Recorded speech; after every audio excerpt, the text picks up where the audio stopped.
Continuing to track the storm as it moves across Oklahoma. Ice, a huge concern with this. We have a good bit of freezing rain continuing to move across the state right now. A little mix of some cold rain here and there, but overall most of the colder rain back over in East Oklahoma with a good bit of freezing rain and sleet continuing for much of central Oklahoma. Now looks like the west side of the state finally getting a little bit of a break, but it's not the end of it. We are tracking more waves, another one coming tonight and into tomorrow. Fortunately, that one looking a little bit warmer, so should see more rain back here in central Oklahoma at least. We'll talk about that in just a bit, but I want to show you outside downtown right now. We have icicles, hey, hanging on our camera outside of Fox 25. Those are thick. Those are thick icicles out there. You need to be really careful and weather aware for the day today, especially as they start to melt.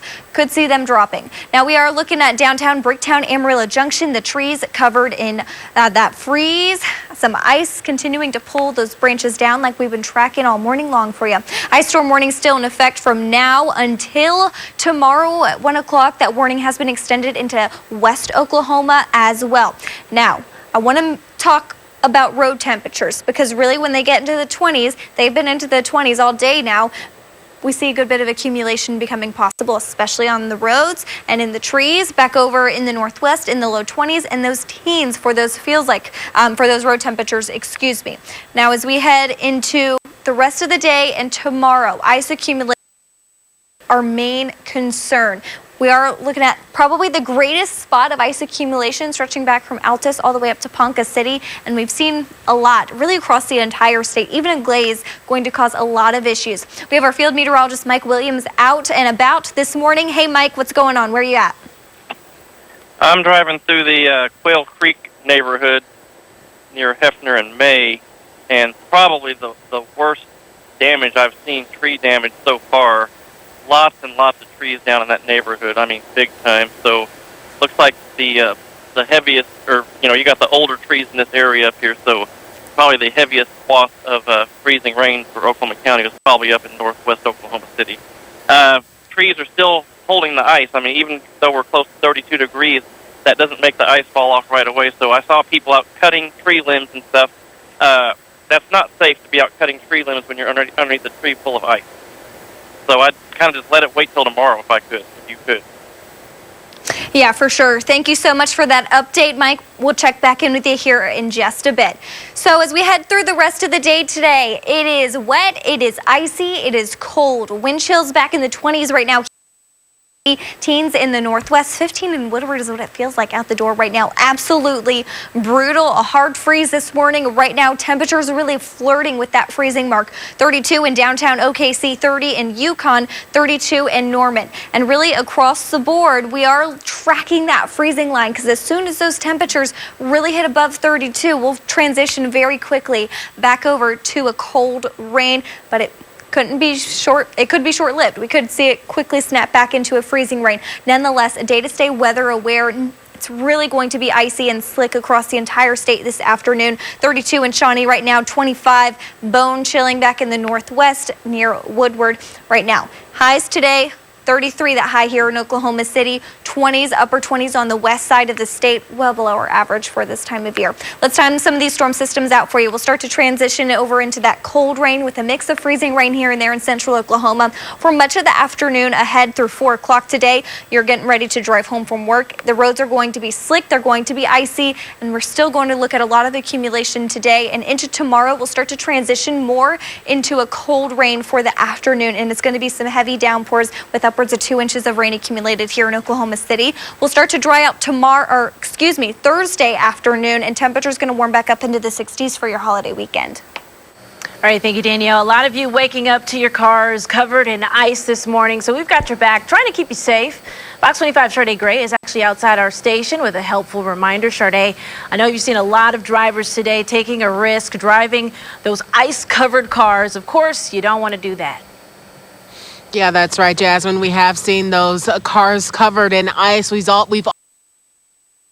have spun out because of the slick road conditions, those icy roads. But we did want to talk about AAA and their suggestions for what you should do before you head out and what you should have inside of your car. So let me just grab one of those out, and that is just that phone charger to make sure that you have that inside of your car so you can charge your phone so you can make those phone calls. if you happen to be in that situation where you spin out of control or you end up in a ditch and you need to get in contact with the police department or a tow truck company. But they also recommend for you to have a blanket inside of your car as well in case your car once again spins out and you lose that that power to your car. So you have a blanket inside to keep you warm. You know, these are those essentials, especially with the conditions that we are dealing with right now, which is basically day 2 of that ice storm that a lot of people all across the state are enduring. So you definitely want to keep that as a reminder to have this inside of your car, and we'll keep you updated throughout our broadcast. Back to you. Thank you, Sharday. Well, we continue to get a closer look at some of the neighborhoods here in the Metro Heritage Hills, those big, beautiful trees really suffering this morning. We've got Fox 25's Wayne Stafford in Heritage Hills right now. Wayne, you continue kind of making your way around the neighborhood. It looks like a lot of people are coming out to see what damage has been done. Yeah, that's right, Emily. We literally just had to run away because we almost got hit by a branch right now. I'm kind of like off to the side on this road right now. I have Paul Goodman with Goodman Construction right here. Now, Paul, you were telling me that you're kind of helping some folks out here who are waking up the damage, really. Yes, sir. Actually, we've been trying to move branches out of the way, both for emergency vehicles to get access as well as for people to get in and out of their homes, their front doorsteps. But also, there are tree limbs that are coming down on people's homes, and we're trying to do what we can to get those temporarily dried in for folks so that they don't have to worry about leaks on top of everything else. Yeah, definitely. This is really widespread, horrific damage. How does this compare to past Oklahoma storms? Well, I am being told by many folks that this is only comparable to 2009. And I tend to agree. I haven't seen this much tree damage since then, and it's really heartbreaking to see all these old trees, these mature trees, getting this kind of damage. These homes, even, we have some, just on people's fences, on the side of the house. What else have you seen? Well, actually, while I was videotaping this damage, I turned around just in time to watch a branch fall down on my work truck. So it's getting vehicles as well. Oh my gosh, there goes a big one right there. Wow. Yeah, it's getting vehicles as well, and I'm watching pedestrians dodging tree branches, widowmakers, if you will, as they're walking. So it's still very much actively dangerous here. Yeah, definitely. Widowmakers for sure. Paul, thank you so much. Yeah, this is still a very dangerous place to be. If you see areas like this, there's lots of still hanging trees over all of it covered in ice. And so if you want to come out and say, like, well, I'm going to start the work now or maybe move some things out of the way, you might want to wait because it is still really dangerous. Even just being where I am, I'm in an open space now, but earlier I was not paying attention, and there were some heavy trees over my head, and there was a couple of branches that were falling. We had to quickly get out of the way. So keep that in mind if you live around a lot of trees, like here in the Heritage Hills neighborhood, and definitely be safe as you head out. So something to keep in mind. I have more right here. Back to you. Yeah, we are getting an update to some of the damage that we have been reporting on. We've told you about how the Oklahoma City National Memorial and Museum, the survivor tree, experiencing some damage. We are getting an update from them.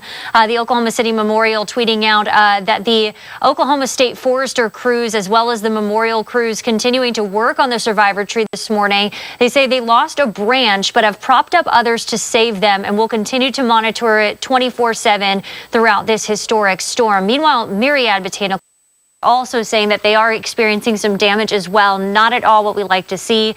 However, those are some pretty cool photos they posted. They say the Gardens is assessing the damage right now for this ice storm. In the meantime, they found this Indian blanket flower captured in ice and, of course, posted that photo there. So it's unclear how much damage they are experiencing there at the Gardens. Certainly not expecting an ice storm like this so soon. Of course, we're going to continue to gather these reports for you and have the very latest at the live desk. We'll be right back after a quick break.